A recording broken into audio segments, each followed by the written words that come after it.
Good morning.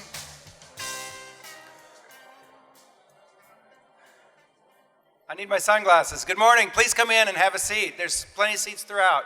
There's quite a few up in the front, so please come in and join us. I want to welcome you again to the APPA 2015 annual meeting and exposition. Again, my name is Chuck Scott. I'm your Vice President for Professional Development, and I want to thank you for being here. I think you all deserve a round of applause. Thank you for coming.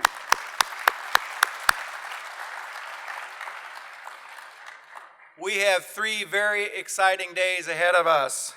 We've got over 50 different educational sessions, an exciting exhibition hall, and more than 600 people in attendance this year in Chicago. Today we serve over 1,300 member institutions in the United States, Canada, Mexico, and throughout the globe. Let me mention a few words about our APPA 2015 Planning Committee. This committee of hardworking volunteers did an excellent job of putting up a fantastic week for us during your week here in Chicago. What's more, they've taken aim to ensure that APPA 2015 offers sessions that are important and are relevant in today's society for our diverse member institutions, which include 4-year and 2-year universities and colleges, as well as K through 12 members, museums, and libraries. So let's give a round of applause to our planning committee, if you would. Thank you. I'm also very proud of the continued success of our Emerging Professionals Summit, as well as the Senior Facilities Officer Summit. As APPA's leadership continues to work diligently to expand its offerings and to encourage engagement for the next generation of educational facilities professionals, we look to these continued successes with these programs as they foster the next generation of our profession. Each year, APPA's annual conference serves as a platform for dialogue and public debate on challenges and certainly on critical issues. And together, as leaders in education, we'll use this time in Chicago to build consensus and certainly to define our path forward. During the next 3 days, our general sessions will feature personal stories of survival, evolution of campus safety, future trends in higher education, big data, importance of synergy and passion, and so much more. But before we begin today's plenary session, I'd like to invite to the podium Kelly Baxley from Siemens Industry, one of 2015's chief sponsors. Kelly?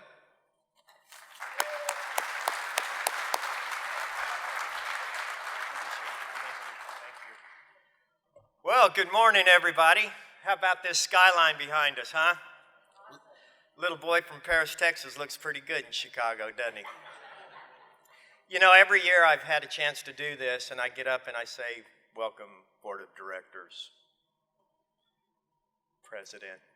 This morning I'd like to say, welcome all you regional APPA representatives. I'd like to get a shout out to see a little bit of what the representation is this morning. So how about our APPA Eastern Region folks? Anybody here? Woohoo! How about MAPPA, Midwest Region? Where you at? Yo! PC APPA, Pacific Coast Surfers. There you go. How about our RM APPA, Rocky Mountain Climbers? Where you at? There, yes sir. Crazy Serappas, you in the house? Woohoo! Kappa, my homies, where you at? There you go, there you go. All you international APPA members, give us a shout out. There, yeah, hey. Where you at, business partners? Let's take them to the house. Whoa, hey! And good morning, Board of Directors, Mr. President. I don't want to hurt this PC, so I'm going to just set this right here. I'm so excited, honored, and humbled that Siemens and APPA's leadership continues to give me this opportunity to greet this session every year at the APPA conference. I see a lot of new faces out there, and I see a lot of you that have become dear friends of mine over the past years. I haven't missed one of these conferences since 1997. The new faces is what's going to cover us and carry us into the future, into the next 100 years of this organization. So it's really, really good to see these new faces. Can you believe that on March 23rd, 1914, nearly a dozen university representatives gathered at the University of Chicago for the organizational meeting of what would become APPA? 100 years later, I'm reading the job requirements for the position of Associate Director for Facilities, Maintenance, and Services for a major Texas university. What do I read? Must be a graduate of APPA Institute for Facilities Management. Okay, I say.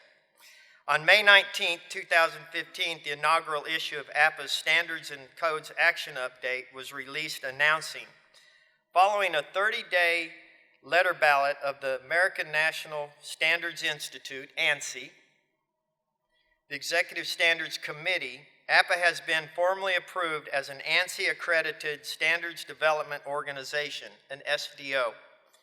This ruling marks the conclusion of a more than 6-month application process and a truly exciting time. Its inaugural suite of ANSI standards will relate to the principles of total cost ownership as they apply to higher ed facilities management. APPA approved as an ANSI-accredited standards developer. Do you think that that group that gathered here in the Windy City 100 years ago had that on their agenda? I don't think so. So congratulations, APPA. Great development. Currently, Siemens has leadership roles on the APPA Programming Committee, Professional Development Committee, and serves as chair of the Drive-In Workshop. Representing Siemens on all these committees is our Global Building Technologies Market Manager for Higher Education, Mr. Steve Hoiberg. Ladies and gentlemen, please join me in thanking Steve for all his dedication and support of APPA.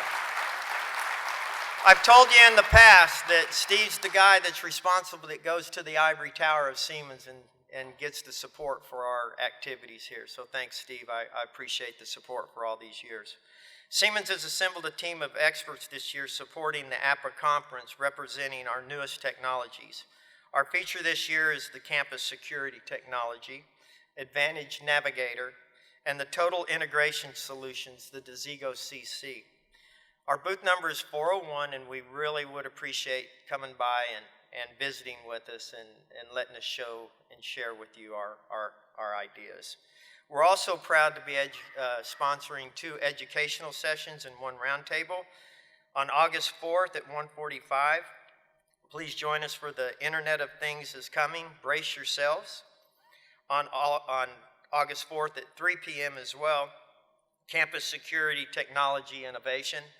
And then on August 5th at 3:15 p.m., Lakeland Community College's Energy Journey. Welcome to APPA 215, everybody. Over the past 15 years, educational settings like Sandy Hook Elementary School, Columbine High School, and Virginia Tech University have become synonymous with the term active shooter on campus. APPA is honored to welcome a very special group of individuals to our annual conference for a first-time ever panel discussion where they will share their very personal stories.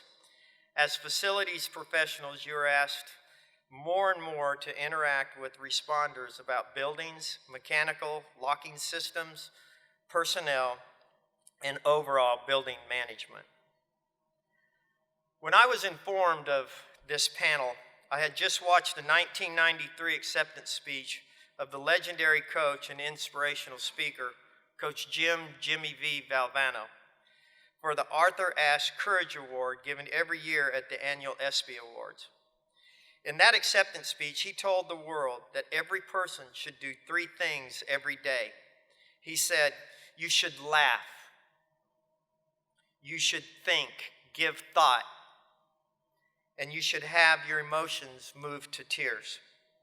Well, ladies and gentlemen, today our panelists are not accepting an Arthur Ashe Courage Award. Today they are displaying the courage to share their story with us. I am confident that as educators that on April 20th, 1999, April 16th, 2007, and December 14th, 2012, that each of these individuals did as Coach V prescribed. They laughed, they gave thought, and their emotions moved to tears. It is my honor to introduce to you our courageous and heroic panel for today's discussion. First of all, I'd like to introduce Christina Anderson. Christina Anderson is a survivor of the 2007 Virginia Tech tragedy. As a sophomore in college at the time, Christina was shot 3 times inside Norris 211, one of the most critically affected classrooms. Since then, Christina has started the Koshka Foundation for Safe Schools, a nonprofit dedicated to improving campus safety education by incorporating the perspective of survivors and lessons learned from past experiences to trainings, speaking to law enforcement, educators, first responders, and the public. The Koshka Foundation shares the importance of personal preparedness, pre-planning for emergencies, and steps to prevent future violence. Ladies and gentlemen, please welcome Christina Anderson.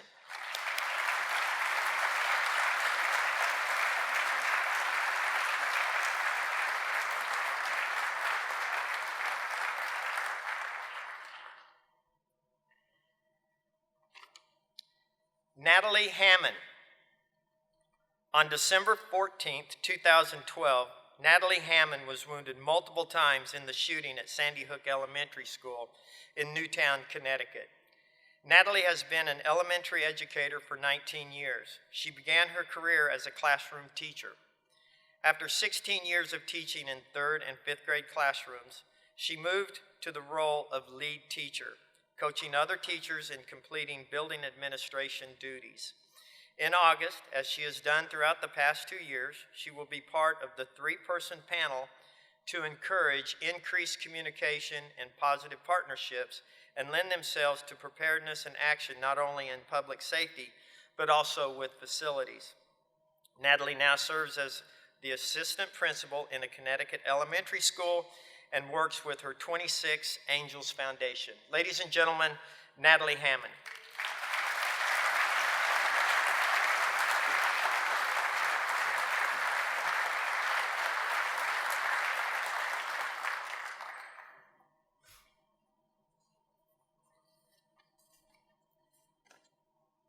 Our next panelist, Frank DeAngelis. Frank became principal of Columbine High School in the Jefferson County School District in Littleton, Colorado in 1996. Frank was the lead administrator on site April 20th, 1999, when 2 students entered the high school with weapons. He came in contact with one of the shooters and was able to shepherd students to safety. Frank emerged as a leader in the immediate aftermath of the violence that occurred at Columbine and will talk about the importance of being prepared and to know your building and to understand the importance of relaying information about systems in your building. He retired in June of 2014 after 35 years at Columbine High School. He is presently serving as a consultant for safety and emergency management for the Jeffco School District and continues to talk with audiences about school security. Frank is actively involved in the Frank DeAngelis Columbine High School Academic Foundation and serves on the board for the Columbine Permanent Memorial. Ladies and gentlemen, Mr. Frank DeAngelis.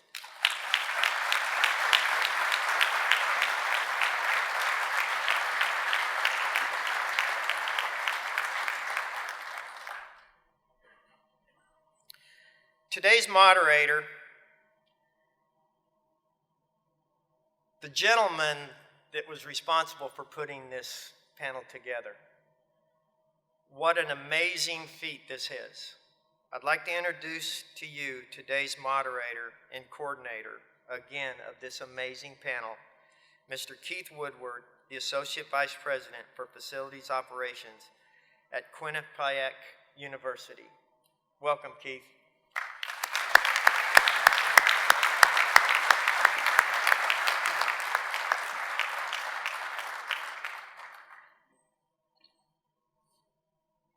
Good morning, everybody. We're going to open this computer up and hope we still have a presentation. So first of all, thank you, Kelly. Steve, thank you. Chuck, thank you. It's great. I'd also like to just take a moment and thank Quinnipiac University, which is where I work, and thank my boss, Sal Filardi, and our president, John Leahy, for allowing us to be involved in APPA and everything that we do and participate. So thank you for them. Today is a historic day, not only because APPA celebrates the beginning of its 2nd century, but it's also historic because of these 3 individuals right here. Today we have 3 individuals whose lives changed the day an active shooter showed up at their educational institution.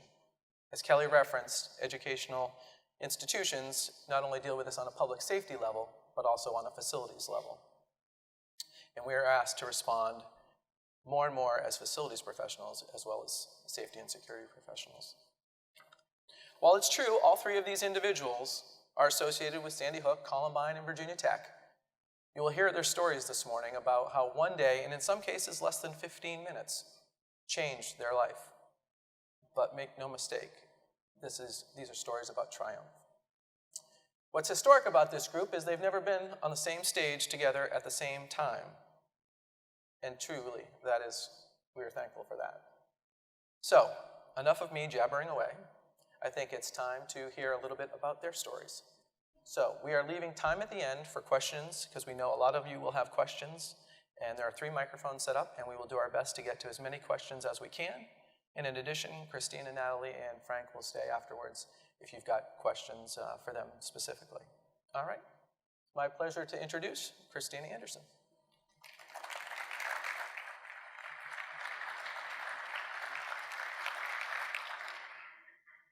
Good morning. Thank you for that amazing introduction. While we have not been on the same stage, we've shared many a glass of wine together. I'll be honest about that. Just by a quick show of hands, I'm curious, how many of you remember where you were when you first learned about the attacks at Virginia Tech? Okay, several of you. Today I want to share with you my story very briefly. I'll warn you it's a very candid, funny, at times scary kind of what happened. But I'll share with you how it fundamentally changed my views on everything from safety, security, to my job now. And just to kind of set the tone, I want to introduce to you Virginia Tech. Do we have any Hokies in the room? No, we have at least a couple. Woo, there we go. I always joke, if you went to UVA, feel free to quietly just leave the room now. It's okay. It's our big rival. To give you a little bit of reference point, Virginia Tech is one of the largest public institutions in Virginia. We have about 29,000 students. It's 4 hours south of Washington, D.C., in a very kind of rural Southwest Virginia part of the state. We are about 131 buildings, over 2,600 acres. It's a massive, massive campus. But the cool thing about Virginia Tech is you go there and you make bonds with people based on everything from academics to hating West Virginia, our big football rival.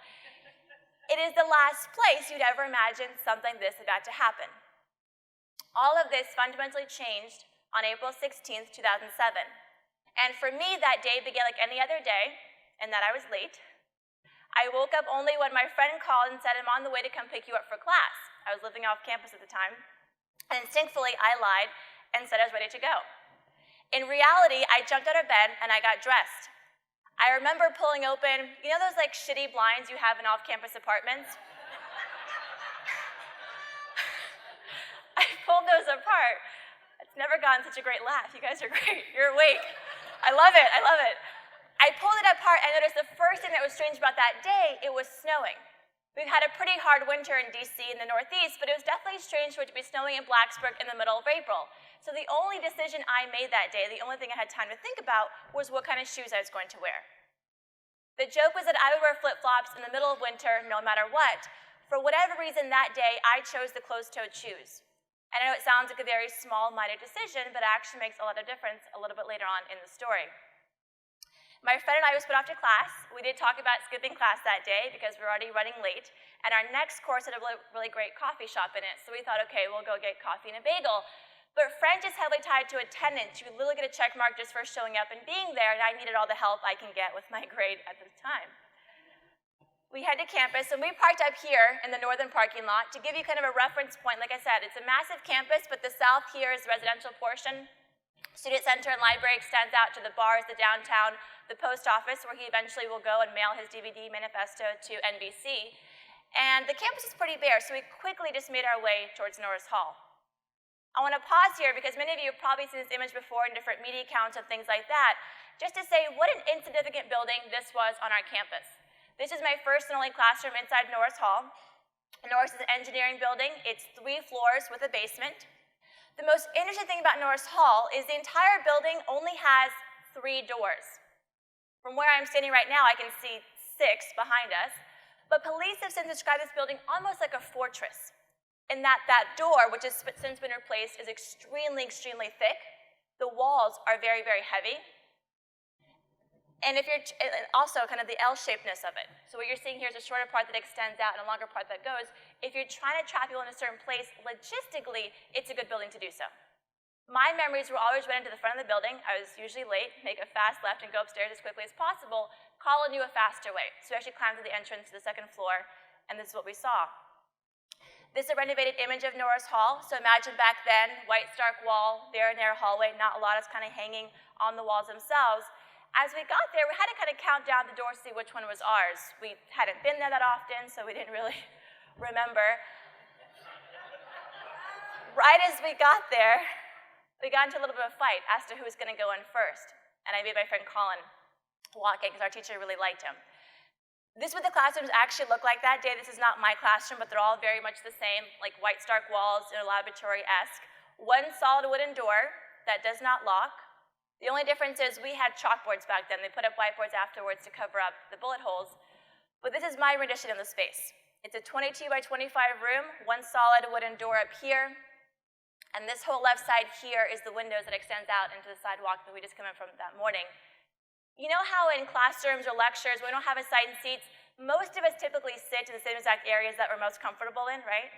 If you ever notice law enforcement, they'll be in the back of the room. Madame, she knew this. So every morning, she'd purposefully rearrange us, have us work with people in our class so we get to know our colleagues. Because we were late, we missed this portion. So we walk in, she hands us our assignments, and we took our seats in the back left-hand corner of the classroom, there I was, where we always sat. So as I sat down, I took off my sweatshirt, leaned my back on the wall, and just caught up with my classmates around me. Right after that, Rachel Hill walked in. And Rachel sat up here at the front, and it's a story that not many people know. While I was still sleeping that morning at about 7:05, our perpetrator walked from his dorm into her dorm. Her dorm housed about 1,300 people. It's a massive space. He followed a different girl in who had just been dropped off by her boyfriend. He followed Emily up to the 4th floor. He shot her there inside the dorm, and when a student heard the thud, they called the resident advisor, the person who's tasked with taking care of students on the floor. Ryan Clark goes to check on her. He's shot and killed point blank. Our perpetrator leaves. He's back in his dorm, swiped in about 7:15. It's a very short window of time. Police got there very quickly, but they found a man and a woman. He's shirtless and in boxers. They assume it's domestic violence. What they do is they allow people to leave the building, and so she leaves, and it was one of the last people that walks into Norris Hall before he changed the doors. He changed the doors from the inside. On one of them, he put a note that said, if you try to break in, a bomb will go off. There's a janitor who had found one of these notes and was like, it's a little bit strange. He took it upstairs to his supervisor. Both parties said, yeah, it's a little bit weird. No one called the police. There was a woman on the 1st floor who left to get a beverage. There are no vending machines inside Norris Hall. When she had come back in, the door had been chained, so she climbed in through a window and sat there in her office the entire time during the shooting. Again, hindsight is 20/20, but if you see a chained door, it's not a common, typical reaction. When Rachel walked in, the words shooting and murder were kind of in the air, but again, this is 2007. We do not have laptops in class. I have a horrible, flip phone. We have a book bag. I distinctly remember thinking, someone let her out. Someone decided it was okay for her to be here, therefore it must be okay. It was right after that we heard the first gunshots. Police, or in media accounts, you'll hear people say things like, we thought it was construction or loud noise. It's complete, I would say it's complete bullshit. Has anyone heard gunshots?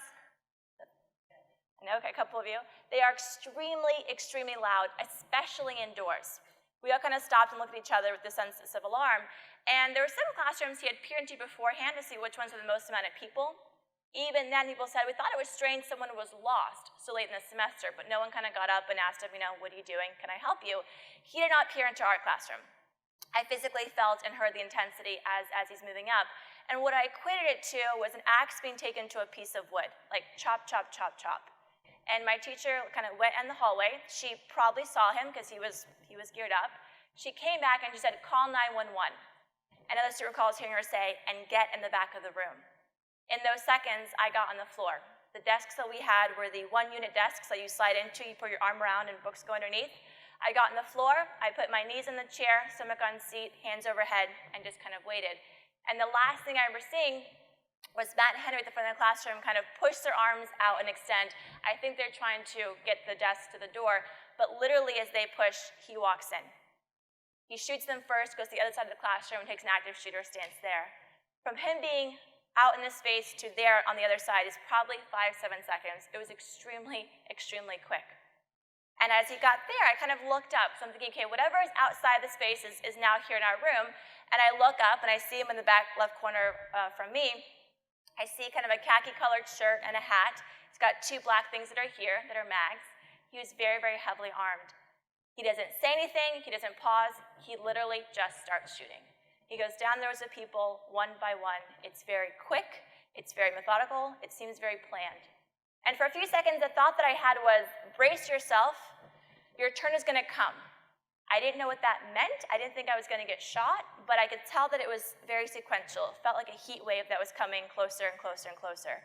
And the first time he shot me was in the back. It surprisingly doesn't hurt that much to be shot.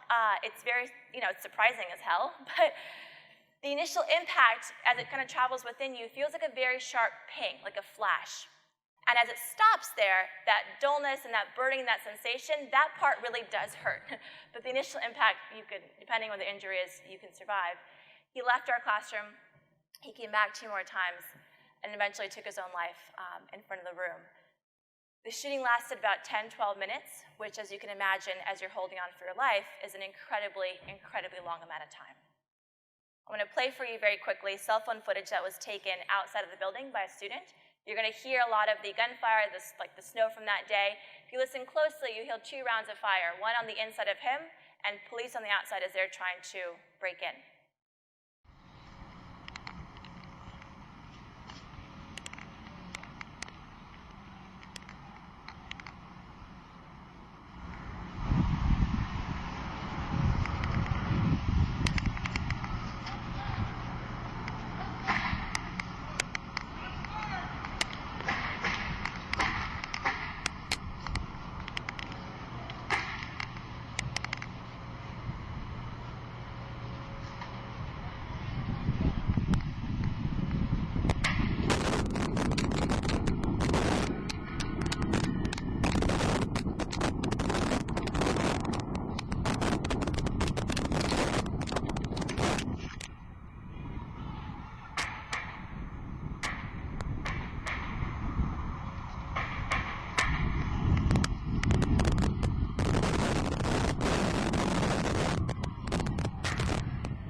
Police were on the scene incredibly, incredibly quickly.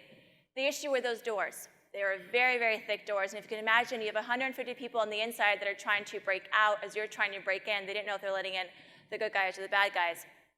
They finally got in through a maintenance door, and they were still on the staircase when they heard shots being fired, so I think that's when he took his own life. When police first rounded that hallway, they said things like, "We could not believe one person had done that," because there was so much carnage. There were professors who came down to the 3rd floor and were shot and killed there as well. Our classroom was the first one that they had breached, and at this point I've kind of pushed myself off the desk, and I'm just laying there. Right as they break in, it's full, SWAT regalia, the whole shields, the guns. I've had a lot of officers asking me, like, how did you know that they were SWAT? I'm like, because it said SWAT. Like, they don't fuck around at that point. And we are so glad to see them. He's counting my profanity. But right as he breaks in, the first thing I hear him say is, "We have a lot of blacks in here." And I'm laying there, and I can't speak the way I've been injured. I was shot twice in the back. I'm thinking, that's a weird thing to say, right? We don't know about triage codes. So when police and fire and EMS break into a scene, they give about 10, 12 seconds to assess each of us for how much we're injured. And if you're yellow, it means that you're injured, but you'll live. You're not top priority. Red means you're critical, and black means that you're dead. The fact that he called our room so quickly, he didn't take 2 steps, is horrifying. We lost 11 students and my teacher. We lost 12 people out of 19 in 12 minutes. I want to share with you very quickly the individuals from my classroom who passed away. Caitlin Hammerman, Austin Cloyd, Rima Samaha, Matt Laporte, Ross, Rachel, Madame, Henry Lee, Daniel Perez, Aaron Peterson, Mary Reed, and Leslie Sherman. In total, if you're curious, these were the classrooms that he went into. He gained access to 4. He tried to gain access to a 5th one. In the 5th one, they had barricaded the doors. They put 2 tables up against the others and kept him closed the entire time. So thankfully, when he tried to gain access, he shot through the door, not down where they were. In another classroom in 207, they jumped out of the windows. And what's interesting about that one, it's a 19-foot drop from the window to the floor. There was one student who kind of led that journey, and then people followed him. And so while some people did perish in that classroom, it was not as bad as others. With our room, unfortunately, we had the least amount of notice. Once he was in, we had absolutely no time to respond. There were some people in my classroom who were found sitting upright in their desks, how they were when he first walked in. So we are the worst case scenario, unfortunately. That's a picture of what the windows look like, what they still look like today. So they physically had to break the top of it and jump through. Again, they had very serious injuries. There were 17 people who were alive at the end of the shooting who all survived. They had broken limbs and things like that. I was picked up out of the hallway and just kind of put here on the right, and it's absolute chaos. They don't know if there's one perpetrator or 2. The classroom that had barricaded had kept that door closed for about another hour because they didn't want to open in case it was the shooter. I'm picked up, and as I'm carried outside Norris Hall, right as we leave, this picture was taken outside of it. And I joke, I hate this photograph. It's not my best angle whatsoever. That's me in the white. Because it was snowing that morning, we could not be paramedicked out. We had to be driven to the hospitals, and so I'm thrown there on the grass, and they start to cut open your clothes. They want to see where you've been injured. And the female paramedic is saying, you've been shot, and I swear to God, the entire time, all I'm thinking is, what color underwear am I wearing? Because it's cold outside, and I'm naked. It hasn't quite fully hit. I rode into an ambulance with another survivor, and Derek, who was an EMT from Radford, and the entire time, Derek is hitting my face. Kristina, your eyes are so pretty. What major are you? I was like, shut up. Just put me out at that point. I went to the hospital and just kind of recovered there. In total, I was shot twice in the back, and the third was a ricochet bullet through my toe. So the reason I talk about those shoes, those ugly plastic shoes, is it stopped the bullet and thankfully, didn't do too much damage. The toe is fine today. People always ask to look at it. There's nothing there whatsoever. It's fully made a full recovery. I did not go back to Virginia Tech that semester. I stayed home and recovered. I was in the hospital for about a week and went back and graduated the following 2 years. If you're curious at all about, I talk a lot about the psychological effects and what it was like to return to campus. Happy to talk about that offline. My work now is my foundation. Koshka means little kitten in Russian. It's a family nickname I've had since I was growing up. We do active shooter response and preparedness for teachers, faculty, staff, and law enforcement. What happened at Virginia Tech is a very, very small case scenario. It's low frequency, but it's extremely high impact. And so I think we are doing our kids a disservice by not having very frank, open discussions of A, what are the things to report ahead of time, because a lot of these attacks are pre-planned and premeditated, and B, what is our plan of evacuation or response had to be in place regardless. I urge you to go back, when you go back to your institutions, find your campus public safety person, whatever you have on your campus, and ask them 2 things. What is their active shooter policy for facilities, and what do they expect of us to do in that role? What is expected of us for response? If they don't have an answer for that about an active shooter plan, email me and we'll get you sorted. Another thing I've done is I've created an application. So we've looked at why don't people report things ahead of time? Why don't people report suspicious behaviors? Our perpetrator at Virginia Tech had about 26 incidents with the school before he opened fire. The issue was they were not all collected in a common space, and we think it's too cumbersome. It's a little bit scary to go into a police department and have to report that, so we developed an app. It's a smartphone application for the janitor, the student, the faculty member to say, hey, I see a broken window or a suspicious person, or I think my roommate is selling drugs, whichever way it can go. The app is free to download, and the school buys a campus dashboard that is monitored by the public safety department to have instantaneous live two-way communication. If you download Live Safe in your phone right now, you can play around with it and see how it goes. I want to share with you quickly, from the facility standpoint, Virginia Tech did set the stage in a big way for a lot of changes that happened on our campus. At the time, in 2007, none of the classroom doors had locks. They had exterior locks, but not interior locks. The only ones that did were the hazardous material labs, which they still do today. Afterwards, obviously, there was a big reassessment done. They added the standard push-button lock function, which should only be closed once the door itself is fully closed, so you know that someone is actually inside that space. We have some classrooms at Virginia Tech that are about 300 people, large auditoriums. They devised a new lock in that capacity, which is a top kind of switch function, which would assume the same thing. There were some that were not locked afterwards because they were architectural buildings, and police said we had to do a case-by-case assessment of what those were, and they have a response plan for that as well. The doors were a big issue. We had the panic hardware that was the old push-down style doors, which some of you might still have in your campuses, which is why he was able to get the chain fully through on full sides. They have changed that into what's called, like I said, flat, low profile for rapid regress entirely on the entire campus, excuse me. So that was done pretty quickly, instantaneously. If you're curious, that is what the new doors look like. That is the first floor of Norris Hall today.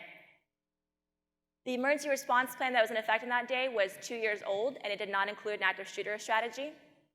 I actually interviewed the Chief Facilities Officer at Virginia Tech, and he said an interesting thing. He said, I would ask you to go back and do an actual risk assessment of your schools that is true to your campus. While we did add an active shooter plan afterwards, even today, he said the things that are most pertinent to Virginia Tech are hazmat, because we're right by a huge highway, weather, because we're in a flood zone, I guess, and fire. And so while they do train across the board, he said you have to discern what your risks are, what your comfort level with that risk is, and then what you're going to do about it. But I do urge you to always have an active shooter one in place as a precaution. Two kind of big takeaways that we learned is that, again, on the prevention standpoint, in about 2/3 of cases of school shootings, someone has information of the shooting before it's going to occur. It can be very small, it can be large information, but train your facilities and your staff to be the eyes and ears and to report that information, and to report it not only early, but often. I've had officers say, I'd rather respond to 1,000 red herrings than one school shooting. So train your people to do that. And also, make sure they partner with law enforcement for those active shooter exercises. Law enforcement, they have to know the ins and outs of your buildings, where points of egress are, where fire evacuation are, to be able to get there really fully. If you want to take a step further, I ask you to ask them, have you heard of Rescue Task Force? So a new kind of thing that's happening across the country is fire, EMS are going into schools at the same time. The reason that we all survived, everyone who was shot at the end who actually lived, was because they're able to get us out and set up warm triage zones. And a lot of places, the EMS will not go into a scene until it's declared cold, which could take hours. So make sure your fire and police are training in your buildings together continuously. I want to leave you with one quick thing. You're about to hear two amazing presentations, and you know just from today a little bit of what happened at Virginia Tech. From my experience, I ask you to walk away the entire time and think about, what can I learn for your personal campus? Being inspired, laughing, joking, all that, it's not enough. We cannot change what happened at Virginia Tech from happening, but we can learn from that. We can prevent it from happening again. So I urge you to go back and say, what can we do to be more prepared and really take away some lessons learned to prevent another event from happening? Thank you very much.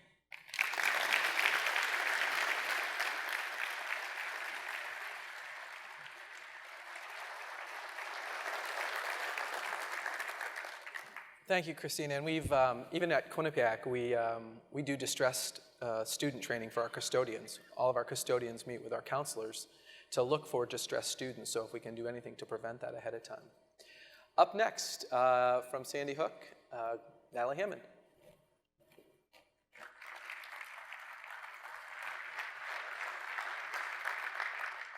All right.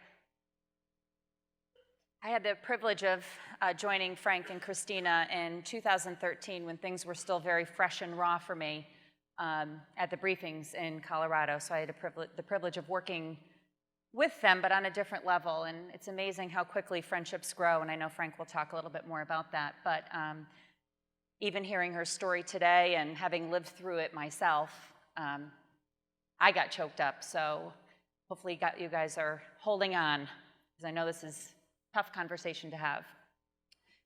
So I am obviously from Sandy Hook Elementary School, and we look at December 14th, 2012, and for And similar to what she asked, I was thinking, gosh, everyone who I always talk to says, oh, I remember I was in my school that day, and my principal came by and said, oh my gosh, lock your doors. All the schools in the area were having lockdowns. We didn't know what was going on. And I have other people who said, yeah, I saw it on the news, and I called your parents. And so interesting to think about where everybody was on that day, because we tend to remember.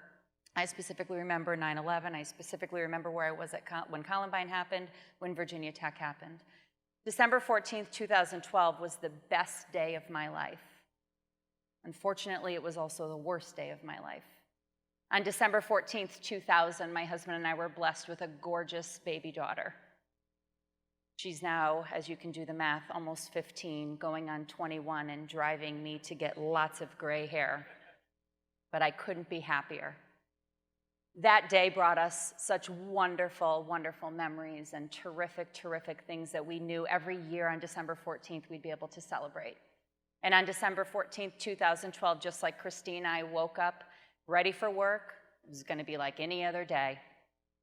Drove down to the deli in Sandy Hook and got myself a bacon, egg, and cheese because I thought it was Friday, it was payday, and I deserved a bacon, egg, and cheese for 99 cents. So I went into work and went into my office, and this was the first year that I had done the lead teacher role, which Kelly had mentioned in his introduction of me. So it was kind of a pseudo assistant principal position in Newtown where I would coach and collaborate with teachers. So I had teachers constantly coming in and out of my room and in my office. And that morning in particular, after I enjoyed my delicious sandwich, I was out mingling with teachers in the hall, and children started coming in, and I was especially bubbly that day. And interesting, I hear Christina talk, and there's so much that I said, oh, I'm going to mention that. My shoes played a large part in my day, too. I had on that day what I called my aerosol, my shoe boots is what I identified them as, very thick rubber sole. And when I get to what happened to me that day, those shoes, other than me wearing flats or just a regular pair, they definitely helped to save me quite a bit. So the kids come in, we do our announcements, and at 9:30 that day, I had a PPT to attend. The PPT room, when I show you this slide of the building itself, the PPT room is at the front of the building, and my office, the building was in a big square, and we had a little arm off the back with our portables, where our 4th grade was housed. My office was in the back of the building, and the PPT was going to be held at 9:30 in the front of the building, right next to the main office and across the hall from the 1st grade classrooms. So we think of Newtown. Again, we woke up like it was any other day. It was December 14th. We were going out for a birthday dinner that night, and this was a good day for me. You look at our statistics here, very cute town. This is the center where we have, and everyone says, meet me at the flagpole. That's the phrase in Newtown. Cute little town, little general store, middle to upper middle class. I started there in '99, and we were typical. We did our drills and we did our practices, but we constantly said to ourselves, we'll practice these boys and girls, but we're okay here. Because we thought nothing like this would ever happen here, but we have to do our drills and our practice. This is the front of the building where I came every single day, starting in '99. And right behind this brick wall here is the main entrance of our building. It was a completely glassed-in entrance.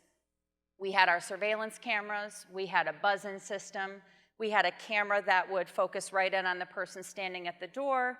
They'd buzz in. In the office, they'd say, good morning, good afternoon, how can I help you? That person would have to identify themselves, what their intent was to come into the building.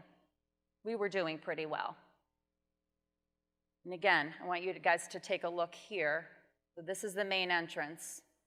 This is a 1st grade classroom, 1st grade, special education classroom, and then a special education classroom. In these first classrooms here, this classroom was not touched. When the police went back and looked at everything with a fine-tooth comb, they realized that That door was closed, the lights were off. That teacher had her students in the bathroom. So we're thinking, the assumption is that when he walked by there, no one was in there, he kept going. These two classrooms here are where the shooter spent his time. Very short period of time. This is the back of the building, and I wanted to show this. This is the courtyard. So again, we're a big square. This is the courtyard. This is the room that I was in for the PPT. On the other side of that was the first grade classrooms that I just showed you, just so you can have a visual. When the shooter arrived, we had all our plan in place. Our policies were ready to go, camera up and running, doors were all locked all day long. And here is where, obviously, you can see where the shooter broke his way in. And Kristina made reference to asking if you had heard gunshot before. I had, but on TV. I was a huge Law & Order fan. I knew what it sounded like on TV. Not in person, and not an assault rifle. When these first shots were made, I wasn't sure. It was December. It was a fairly mild day for Connecticut, but I wasn't sure if it was the pipes banging or if maybe we had glass.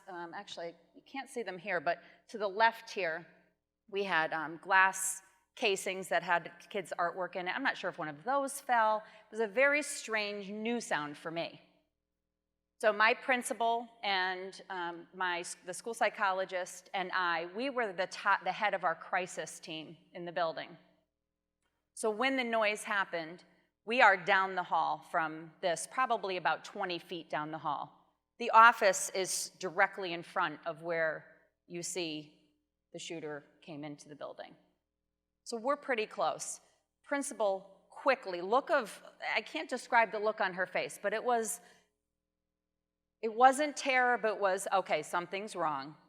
She got up, the school psychologist got up, they booked. I literally looked around the table. Again, we're in the middle of a PPT. A parent is there. I got up and looked at everyone and just said, well, I guess I have to go too, because I was on the crisis team and I needed to go where they went. 9:34 is when those first shots were fired.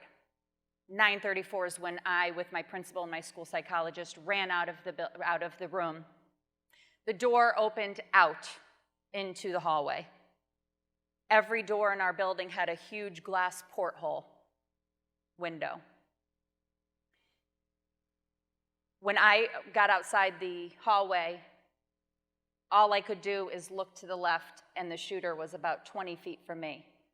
And that is when, as Kristina shares, when she was hit in the back first, I was hit in the calf first, in the side. And it is that same exact description of that burning and that stinging and that warmth. You don't feel that initial, but it's the same exact feeling. And in my brain, which thank goodness to this day, I thank every day that my brain was working and functioning properly that day. It must have been that bacon, egg, and cheese. I think it was, because bacon is good for you, That's what they say. I said in my head, okay, this is what you said you would do if you ever were involved in a shooting. Drop down and play dead, and that's what I did. I fell to the floor, landing on my left side that was already shot. When I was falling, I noticed Dawn and Mary in front of me. They had already lost their lives. So they were the first two affected. I was number 3. He continued firing down the hall. I'm not sure if it was at me. I'm not sure if it was just down the hall randomly.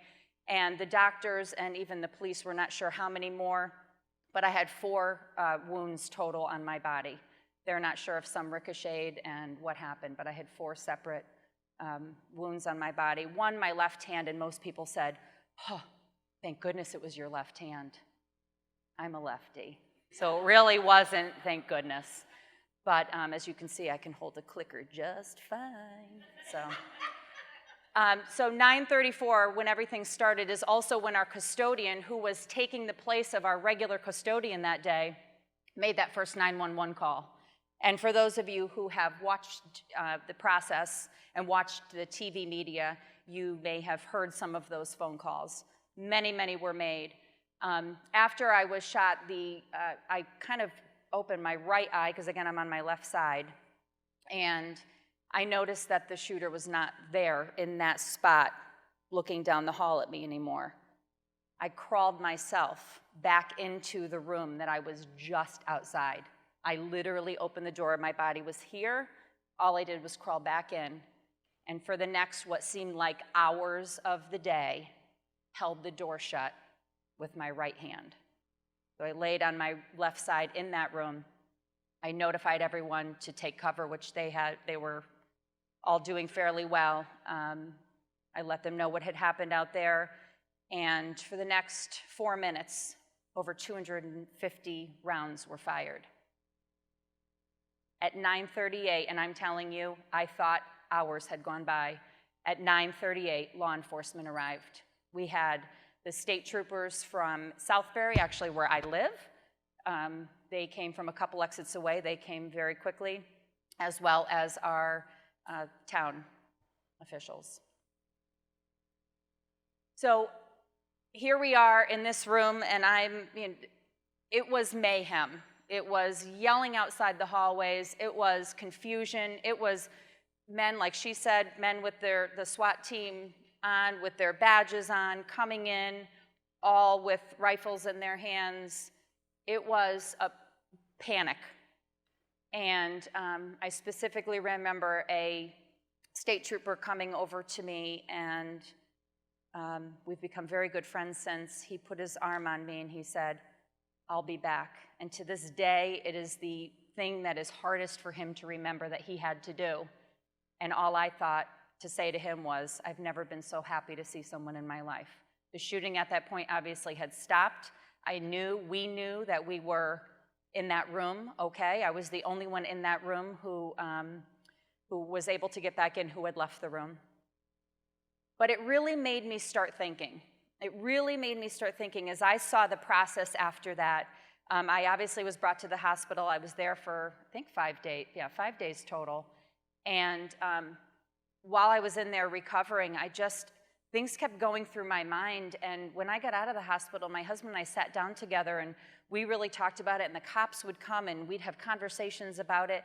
I said, geesh, we really need to start talking more to them. Because I realized that since 1999, I occasionally, in my preschool through 4th grade building, we occasionally saw a cop pop his head in. But I realized that our partnership and our communication with them wasn't where it needed to be. So just as Kristina encouraged you to really go back to your institutions and take a look at your policies and your procedures, we thought that we had an emergency plan in place that was awesome. We had an evacuation plan. Our kids rocked the fire drill and the high wind emergency, because in Connecticut, high wind emergency, we really need to prepare for that. We thought we had everything under wraps, but really when I started looking at the process, I said, were we aware? No. When we did our lockdown drill, I would tell my students, boys and girls, if outside there's a bear or a rabid dog comes into the building, we need to make sure that we have our doors locked and we're safe. Because I didn't think this was going to happen in my building, and that's truly what I would tell my children. I would also tell them that because they were little. I didn't want to scare them and say, well, we might have an active shooter in our building. But after this happened, I said, our communication and our awareness needs to be different, because unfortunately, it can happen. And it has happened to 3 of us sitting here today. And none of us thought when we woke up on those mornings that we would be part of the statistics. Preparedness, knowing how to adapt and overcome. In my conversations and communication with the state troopers and law enforcement from that point on, and where I am now as an assistant principal, holy cow. I didn't realize back in 2012 that I wasn't prepared. And now, as part of my Safe School Climate team and as part of my crisis team, I look at things and I'm so much more prepared for, in the event that something does happen, that I need to be ready for. And having that communication is crucial. When I started in my new school district and a cop car drove up, the look on my face must have scared my principal. He said, "Are you okay?" It's okay. He just comes in and walks through the building. I said, "I've never been so happy in my life." They had already this process in place where the law enforcement from the town I'm in, they were in the buildings all the time, giving kids high fives. So it was already a partnership. Involving our law enforcement in our safe school policies, in our safe school plan, in our safe school climate team. If we stay closed in our building and only know what we need to do, and we don't have that partnership, that's where the problems are going to arise. So lots of conversations have happened. I think, it's almost like you don't know what you have to do until you're faced with it. Every situation's very different, but it's amazing in our time together through yesterday and this morning, the common threads that are woven into our very different stories. One at a university, one at a high school, and one at an elementary school housing children from ages 3 to 9. We need to be aware, we need to be prepared, and we have to open those lines of communication. After I got home from the hospital, my husband, who's really been fabulous through this, just was beside himself. He's like, "We've got to do something." I said, "Yeah, we've got to do something." I'm laying out on I have this leather chair and ottoman, which to this day are my favorite place to be, but that's where I spent a lot of my recovery months. He said, "We've got to do something. We've got to reach out. We've got to help people. We've got to do something for the community of Newtown, those people who were affected, whether it's law enforcement." What law enforcement had to see that day, I cannot even wrap my head around to this day. To the children who fled from the classroom while the shooter was reloading his rifle. The families who had best friends. They might not have gone to the same school, but who had best friends who went to that school. So we started the 26 Angels Foundation. It's an opportunity to give back to the community. We have had some fishing derbies for the children, fishing tournaments where amateur bass fishermen come to Candlewood Lake in Connecticut, Top Lake in Connecticut. And we've really had some success. This past year we had our first golf tournament, and we are able right now to give back. We have given scholarships to Newtown High School seniors who attended Sandy Hook Elementary School. So we're really proud. We're hoping to be able to continue to support our children and the community of Newtown, because I don't think, and I know Frank will speak about Columbine, I'm sure Virginia Tech too, even though it's past and it's history at this point, it's always going to live with us. So thank you so much. Thank you for allowing me to come to Chicago and bring beautiful weather, because it was really nice walking around and seeing this gorgeous city yesterday. So thank you for having me. And again, like Kristina and like Frank, I will be available for questions after. And we hope you enjoy, not enjoy, but really learn something and walk away with something after you hear the three of us chat today. Thank you for your time.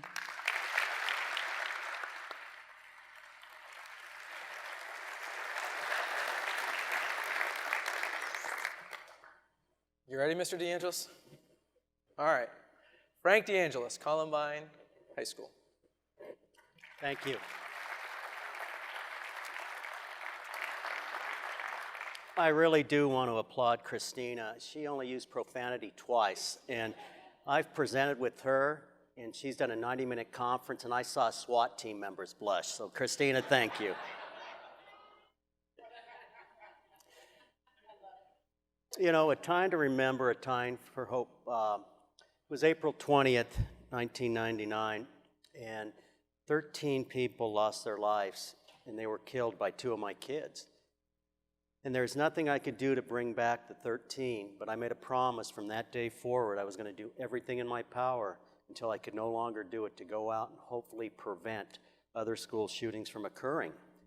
And I'm sure you're looking at us saying, well, there was Columbine and there were shootings after that at Red Lakes and Chardon and Virginia Tech at Sandy Hook. But the thing that we don't remember is how many have been stopped because of what we have done.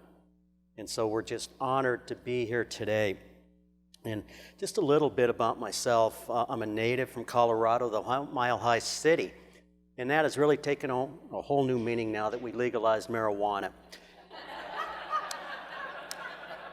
And my advice to you, if you come to Colorado and visit and someone offers you a brownie, either run or sit back and enjoy John Denver and enjoy your time in Colorado. You know, it was funny today, I was standing here and Kelly said, God, you look so much taller on stage. And I said, yeah, it's 4 feet higher. And I said, I can't carry it with me, but I am full-blooded Italian. I want to share a quick story with you.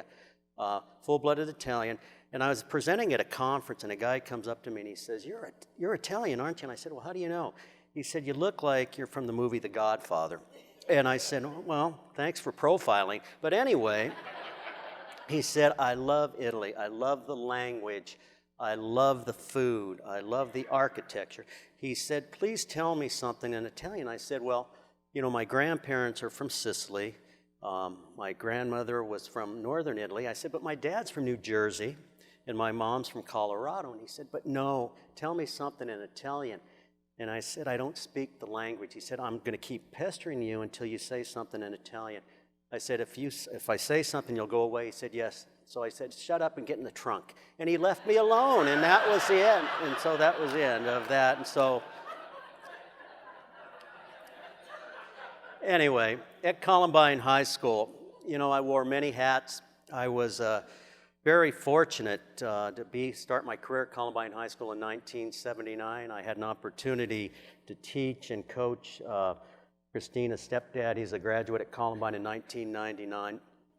I was an assistant football coach, head baseball coach, and then I also became principal in 1996. I had an uncle who told me, and this is so important in whatever you do, and he said to me, he said, choose a job you love, and you never have to work a day in your life. And there's not 35 years in which I did not want to walk into that building at Columbine High School. And think about the people from which you work. You can tell the people that are counting the days until they retire, or they're counting how many Mondays they have until their vacation.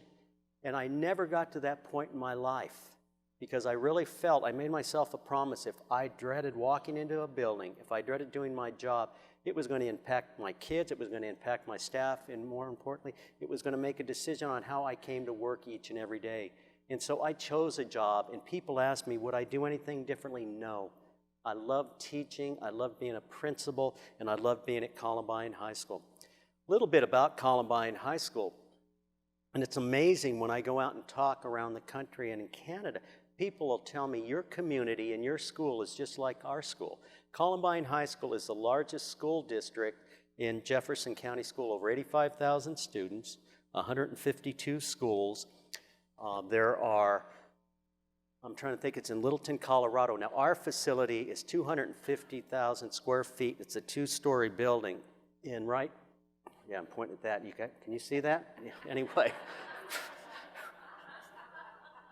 I can't look at you two. Here we go.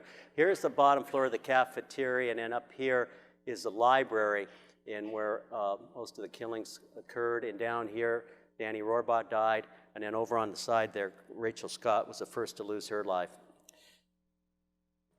Columbine High School, this was my last graduation, and we had over 450 students graduate, so I did a selfie to kind of relax a little bit, and I got up and gave my last speech, and it was very emotional at that time, but it's a school in which 92% of our students graduate on time. We have over 85% of the students go on to college, earning last year about $3 million in scholarships, a lot of parental support, a lot of community support, a lot of pride.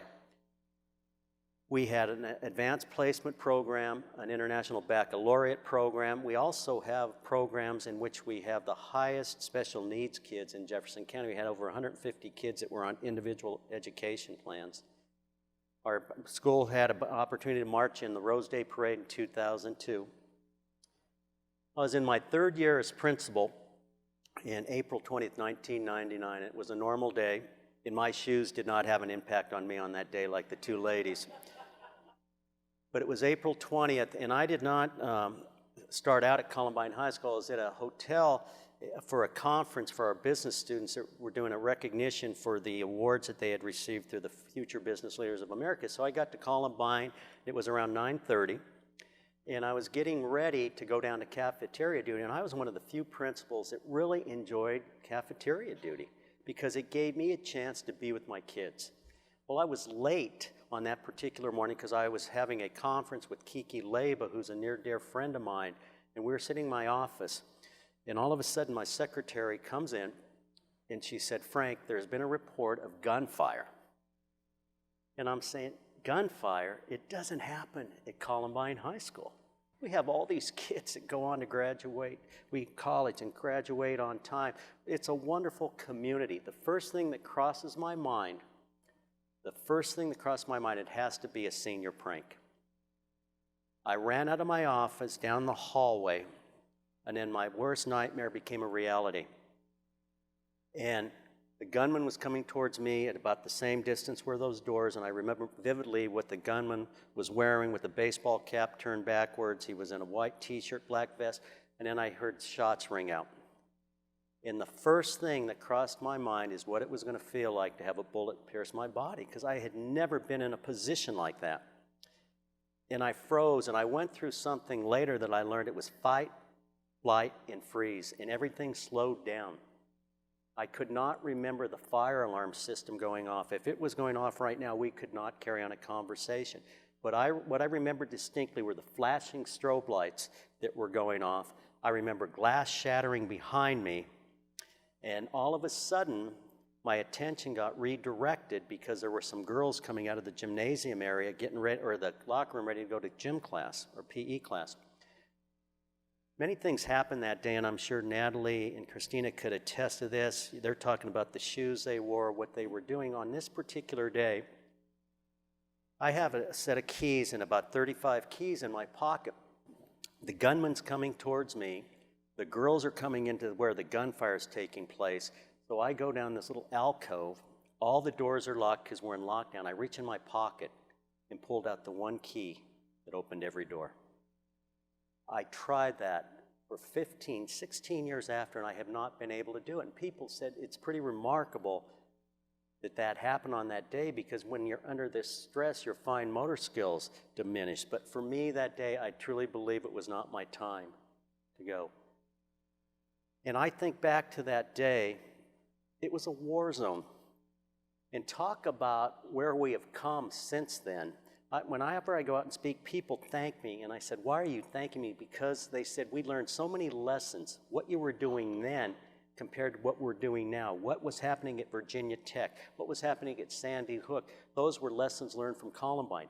Originally, the police did not go into the building. It was secure the perimeter. So the two killers had over 45 minutes to kill before they took their own life. And it wasn't that the police did not want to go in, but that's how they had been trained. I was on the street, and there was a board, not a chalkboard, but a grease board, and this is how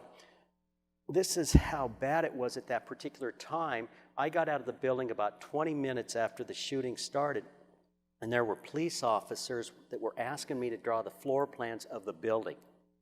They were asking me to show where the ventilation ducts were within the building, because that's how they were planning their attack.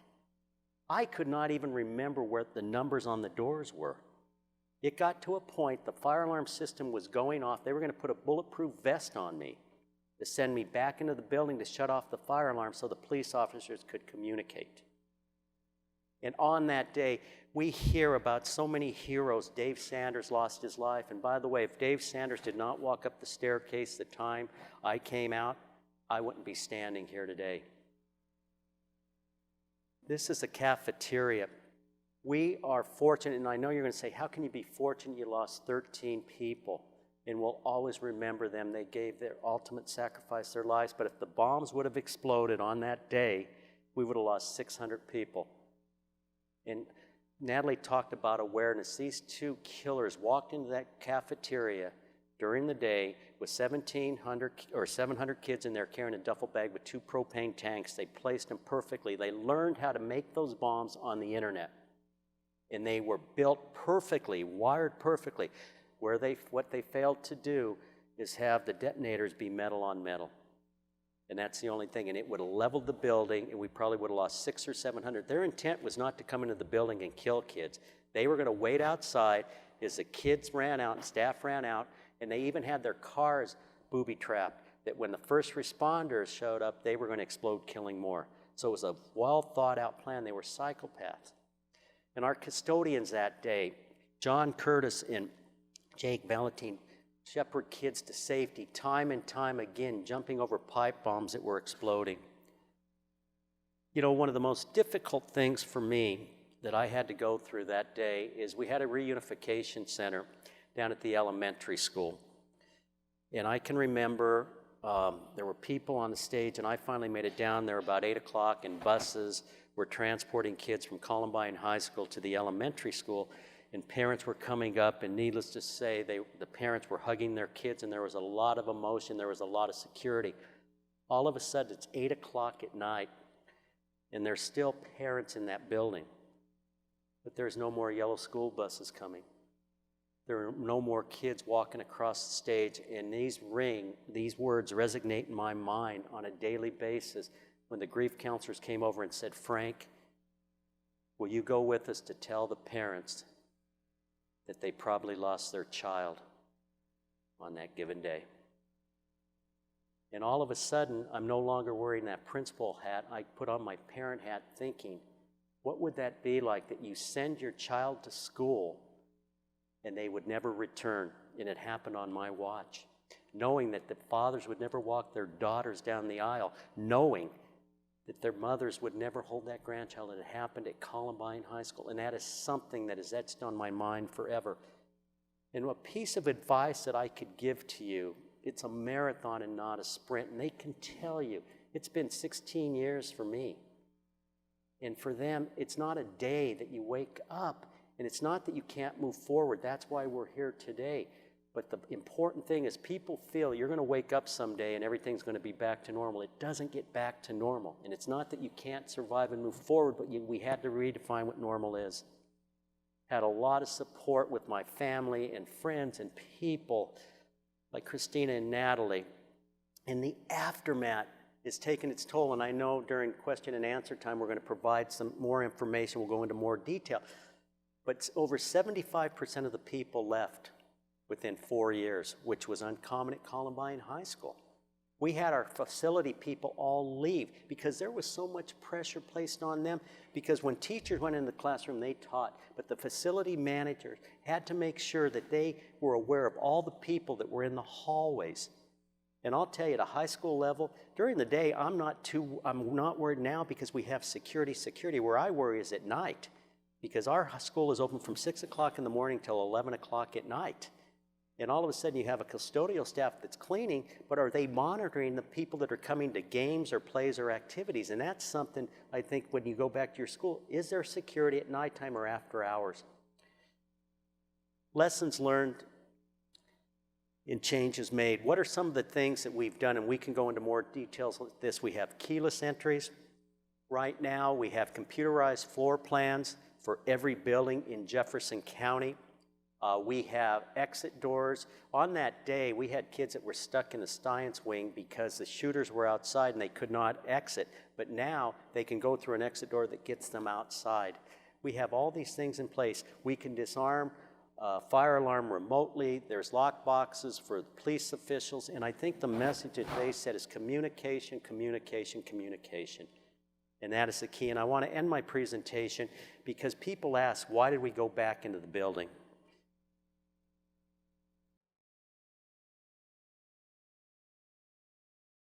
This is our hallowed ground. We'll never forget those we lost here, nor those lives that were forever changed.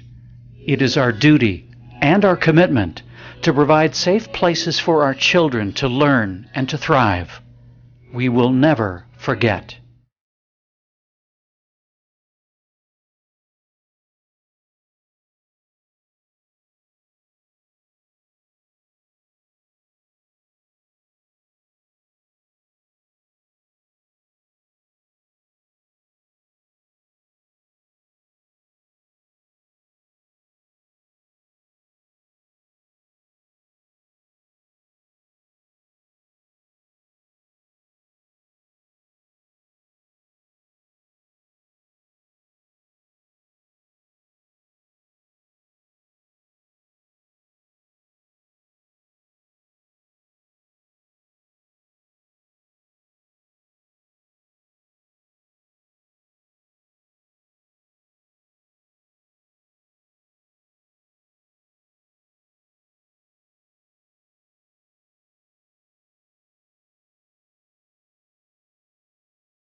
for me, every time I come in this school, it's a reaffirmation of what I do, of why I'm so committed to protecting kids. I mean, I walk in here and I recommit myself to school safety every day.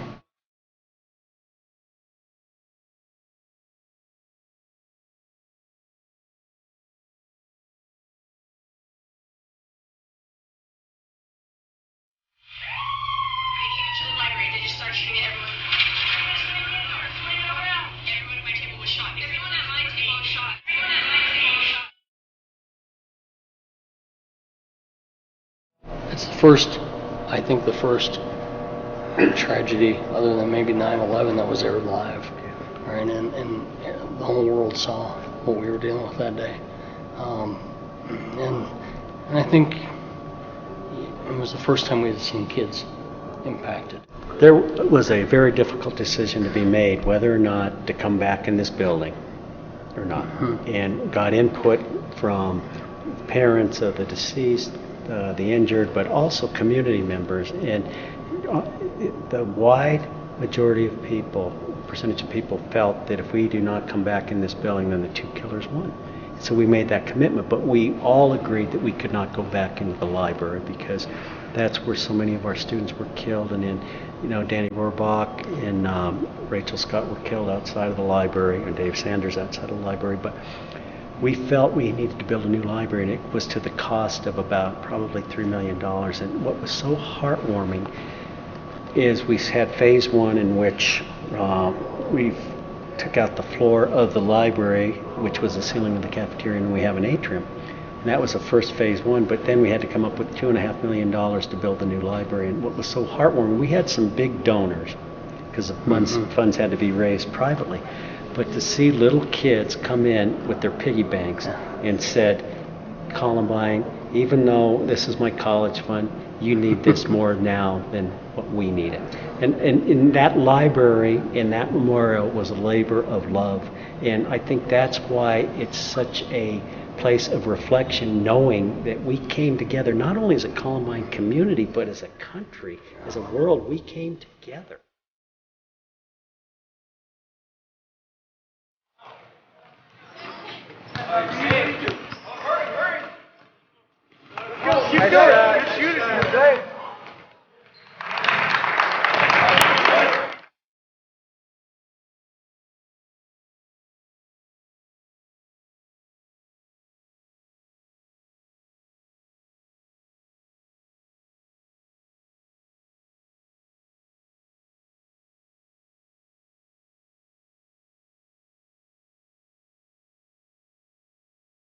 And people always state, Frank, why do you think we're still talking about Columbine 16 years later when there's another school shooting? And I truly believe it reminded me growing up of the Vietnam War, where the media actually brought it to your living room. And that's what happened with Columbine. It was brought to our living room. We're talking about the memorial services. We're talking about the temporary memorial that was over at Columbine. So people saw it, and I'm amazed when I'm out and about around the country, or even in Canada, people are saying, I remember where I was on April 20th.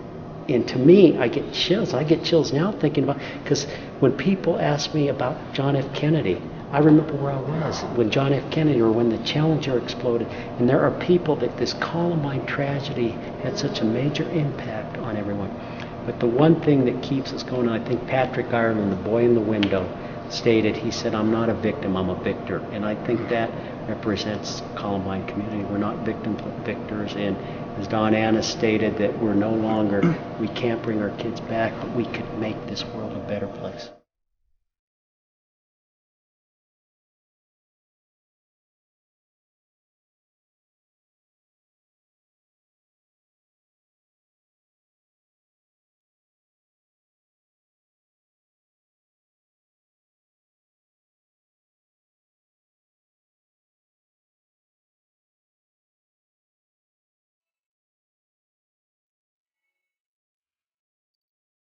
I think all three of us sitting here, that we're not victims, but we're victors, and we're also part of a club that no one wants to be a member.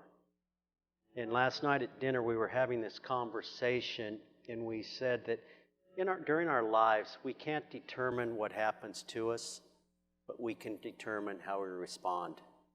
And I am just honored and privileged to be able to share the stage with Natalie and Kristina. And we'll never forget those poor little kids who lost their lives at Sandy Hook, or all the students and teachers that lost their lives at Virginia Tech, or the student and teacher at Columbine, and all the people that were impacted. But the reason we're here today is hopefully we're not going to add another chair on this stage telling their story. And we just greatly appreciate you giving us the opportunity to share our stories with you, and thank you for what you're doing. And there's a guarantee we talked about last night that you care and you'll go back and make a difference, so we do not have another Columbine, Virginia Tech, or Sandy Hook. Thank you.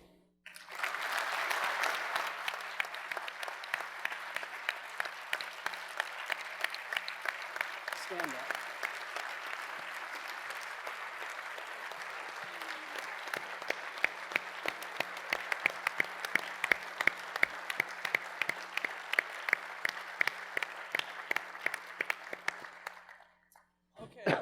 So we are going to, Suzanne, that's the time? We have the time there? That's good? Okay. So we're going to open it up for questions. So feel free to reach out to a microphone and don't be shy. And if you don't reach out to a microphone, I'll start asking some questions.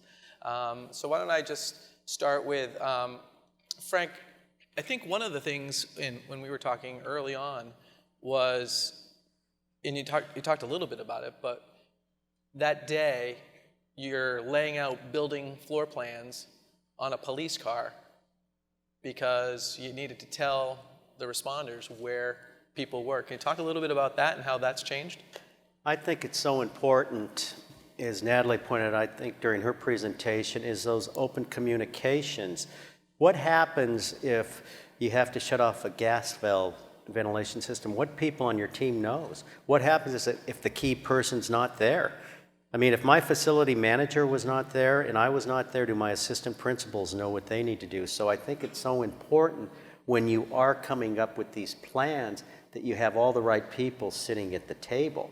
You know, and it's funny, I've been doing some presentations and we practice fire drills, but how many kids have been killed as a result of a fire in a school? And it's some of these other things that we need to practice. And a piece of advice also is you could have out the best laid out plans, but you don't know how people are going to respond during a situation where there are guns, bullets fired and things of that nature, but you have to have a plan. And the one piece of advice that you need to go back and tell administrators in your facilities, people a lot of times feel if you don't talk about it, it's not going to happen. And that's a disservice, that you have to be prepared, because if you would have asked any of us if it could have happened at our place, we would have said no. And I'm telling you, on any given day, it could happen. Natalie, we talked as we prepared for this in terms of you go into buildings differently now. The way you enter buildings, the way you think about things is different now. Can you talk a little bit about that? Absolutely. I talked briefly about it in my conversation, but when I started in my new building as assistant principal, my eyes were like saucers when I saw the cop car pulled up, and I was just so relieved to see that there was that partnership. But I walk into all buildings differently, not just educational settings, but just looking at what the layout is, what plans are in place, and it's just a different mindset than I would have had 2.5 years ago before everything happened. Walls, large rooms. I think we all kind of just look at things a little bit differently, but being a part of the plan right now that has a safe school climate plan that's effective, and that our minds are, yes, it can happen. It happened in Connecticut, so we need to be prepared. I think just gives me just a different perspective than I had before December 14th, 2012. I see we have our first question. Go ahead, sir. Yes, Natalie, I know you talked about the shooter when they came in. You had a vestibule there where you buzzed people in and out, didn't stop them, came on through. From a facility standpoint, when we're looking at how to secure our buildings a little bit better, do you three have any ideas on how to best secure a building when you're planning? Yes.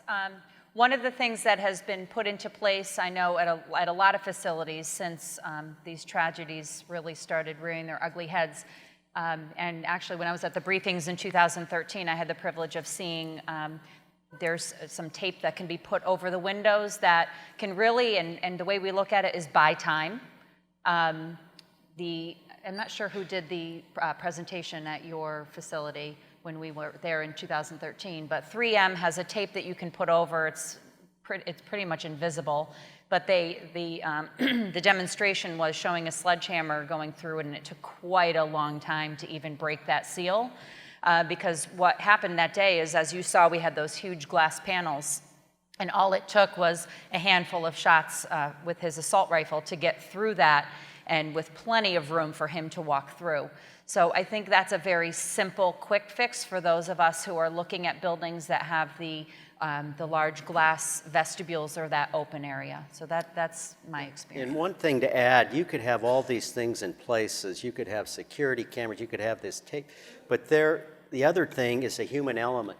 And I can't imagine at a college setting, but at the high school setting, a lot of times we have kids that go outdoors and the wind does not allow them to close. And you have this false security that your building is secure because you only have 2 entrances. But we make sure that our campus security or teachers are checking those doors to make sure that they're secure. And it's just developing that mindset for teachers and staff members, in addition to some of the safety features that are in place now.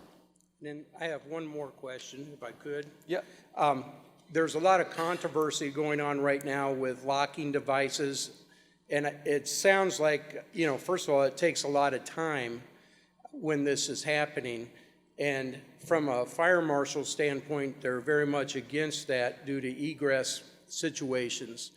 Are you fans of locking devices inside the room, or would you recommend something else against that? I'm a fan of locking devices. I know a lot of states, Ohio in particular, is having a lot of discussions about that. It's very hard to get behind a barricaded door. And so to Frank's point, though, it has to be completely trained on all levels, so that, I think that's one reason why Virginia Tech, they wanted to make sure it was fully locked beforehand, so you could not trap someone in that space. Technology is only as good as the people that have the training behind it. So yes, I'm a fan, but if you're not going to have that, having a secondary discussion with your teachers about what are, you can set up classrooms in certain ways that make it a little more defensive. So whether it's a bookshelf that can be moved or a podium, whatever else, there needs to be something in place. So putting something in that is not institutionally trained on is not going to be effective with fire and police in the same space. But quite frankly, I think it varies school by school, whether you're talking with younger children in colleges, one thing won't work across the board. But from a university standpoint, provided it's trained upon, I would be pro. And also, you need to make sure that you check with the local fire agencies or police, and you include them in these plans, because we put some things on the door. All of a sudden, the fire chief comes in, and we had to remove everything because it was a violation of fire code. So when we talk about communication, I think what we have to do is get in the mindset we're not operating as separate entities. Law enforcement, administrators, facility people need to come, because it's all about the kids and keeping people safe. Yes, sir. Yes. Thank you for sharing your personal story. Just to hear what you guys have been through was just extremely heartfelt. I mean, really hit home as far as what you guys had to endure. So thank you for sharing that. You guys did mention some of the contingency plans put in place after some of the things that occurred. You mentioned the 3M film. I'm a representative of 3M, business development manager for 3M government on the West Coast. We actually have 3 of our personnel here with us. So some of that film can actually save some time, buy some time, and that's what it's all about. So if you guys are interested in hearing more about that, we can definitely share some information about it. Thank you. Thank you. Yes, sir. Let me get this out. Christina, if I remember correctly, there were 2 other incidents after the shooting, and I think you were there during that time that those happened. Did you notice a change in the response for those events? Yes, absolutely. So the incidents you're referring to, there's been a couple. We had a beheading in our campus, unfortunately, and we had an officer who was killed by a student who just came on campus and took Officer Krause's life without reason. Yes, the community was definitely very aware and kind of on edge, obviously. I mean, the sounds of ambulances and police, even near Virginia Tech, was pretty hard. The big change was our mass notification policy. So Virginia Tech now has various alerting systems that were implemented much, much faster. One big change after our event was because of the 2-hour gap between the first shooting and our shooting, they've now been a lot quicker of how to implement that. But I think from the student perspective, we took it very much more seriously because we had texts, we had emails instantaneously, we had friends kind of checking in with each other, and people were quicker to kind of stay indoors and be aware, plus just the heightened sense of security. From a trauma standpoint as well, I mean, it brought up a lot of re-victimization because the entire community was affected. But not only Virginia Tech, I think all Virginia schools and nearby, we take it a lot more seriously because of those tragedies. Peter? Thank you for sharing that excellent presentation. You've touched on some of the physical, architectural things in buildings, but can you talk a little more about our facility staff? Our campuses, we have lots of custodians, grounds, maintenance people, and what should we be doing with those individuals to help prepare ourselves and prepare our campuses using this large quantity of human resource that we have? Which school are you at? I'm at Western Michigan University. Just curious. I think, to your point, empowering them to really be the eyes and ears and make them stakeholders in the safety. I think a lot of times we think as public safety security is law enforcement's fault, job, they'll get there, they'll take care of it. Really training your people that they're on the ground, they own that space, and they have the capacity to act or respond. They might have to be first responders. Sometimes teachers and janitors even receive medical training. What if they have to do primary triage on someone who's injured? So bring them in, whether I've done talks where it's a night shift and a day shift for all janitors on staff, and you talk about, here are the signs to report. Did you know that we have a threat assessment team? Hopefully you do, figuring out who that is. Empowering them to say that, you see someone cheating a door, it's okay to do that. And it has to come from your VP standpoint, because if you're not telling them, if you're not acting on those behaviors, they're not going to carry it out in the same way. They're going to very much model what you do. So I think constant communication, training, and re-emphasizing that importance so that really their job scope is not just keeping the building functioning, it's keeping the building safe as well. And I know during my presentation, one of the things I talk about is creating that culture, that welcoming culture and that culture of family. And I know it's much more difficult at a college level, but including them, that we're there for the kids, we're there for professors, and it's including in that. And so many times people feel money has to be spent on cameras and metal detectors and all these things, but don't underestimate some of the other things, the culture, that welcoming environment, because you want your facility people to have the same passion as those professors or teachers and the parents, and that's how you create some of these things from happening. There's a buy-in because it's our community, it's our kids, and we're going to do everything in our power to make it safe. I think we have a question over there. Yes, I'm Robert Buckles. I'm at Elon University. I deal with the emergency response plan a lot. We have an e-alert system, but getting people to sign up for it, the students, have you seen anything that's successful in a campaign for that? We have not been very successful in getting them to sign up. Pizza, free pizza works. We had the same thing with LiveSafe. Our app is opt-in, so they have to download it willingly. In some cases, if you have buy-in, you can have opt-out, so it's automatically pushed in. Honestly, it's an awareness campaign. Sometimes teachers think that do help. Again, if you can send out like an all-school email with the information, they can send up that way. I'm guessing yours is opt-out, or no, it's opt-in. We're changing it that you have to opt out. Right? Okay, so you'll get a little bit in that way. Being respectful of their time. I know I was at the University of Kentucky where there was a shooting in the morning and they did text, email, and a call. And a lot of students were like, don't bother me when I am, I don't care, basically. So maybe having a secondary system like a Facebook account, a Twitter account. Twitter is the only real-time notification, unfortunately, because just the different things that have to go through.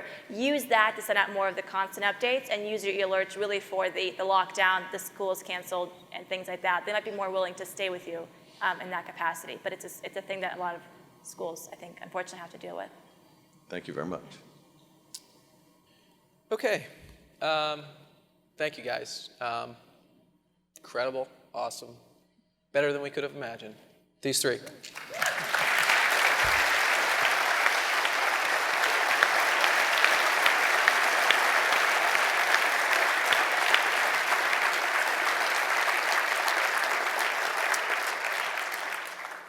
As I mentioned earlier, I think of all three of you as thrivers.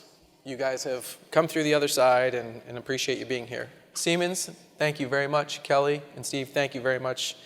If this topic interests you, I know Robert Solomon, who is the division manager of the Building and Life Safety Codes at NFPA, who recently led a workshop in Maryland for 2 days, is focused on school violence. He's here, and he will be presenting some of those results as well. I'd also like to thank Lander and John for allowing us the opportunity to do this, and I would be remiss if I didn't thank Suzanne.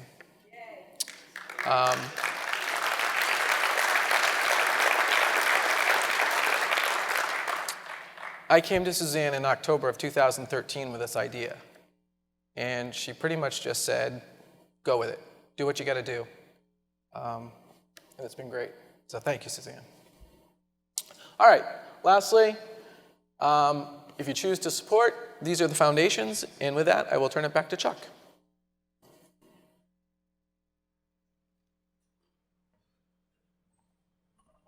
I'd like to thank you, Keith, for pulling together such a spectacular panel. Wow. Kristina, Natalie, Frank, I did laugh. You've caused me to think, and certainly my emotions were brought to tears, so thank you so very much. And Kelly, on behalf of the APPA officers, board of directors, and our member community, I want to thank you for sponsoring this event, and we appreciate the magnificent support that Siemens Industry has provided to us each year at our annual conference. Thanks for being such an important strategic partner of APPA. We couldn't do it without you, so thank you very much. It's now time to open the Hall of Resources, and it's at the river level just below us. President Randolph Hare and President-elect Peter Straustis will be there to do the ribbon cutting. I know that the APPA business partners will appreciate the time that you spend with each one of them. Again, I can't reiterate it enough that we can't do this without all the help from the business partners, so please spend time with them. That's one of the primary reasons that we're here. So thank you very much. Have a good day. We'll see you downstairs. Thank you.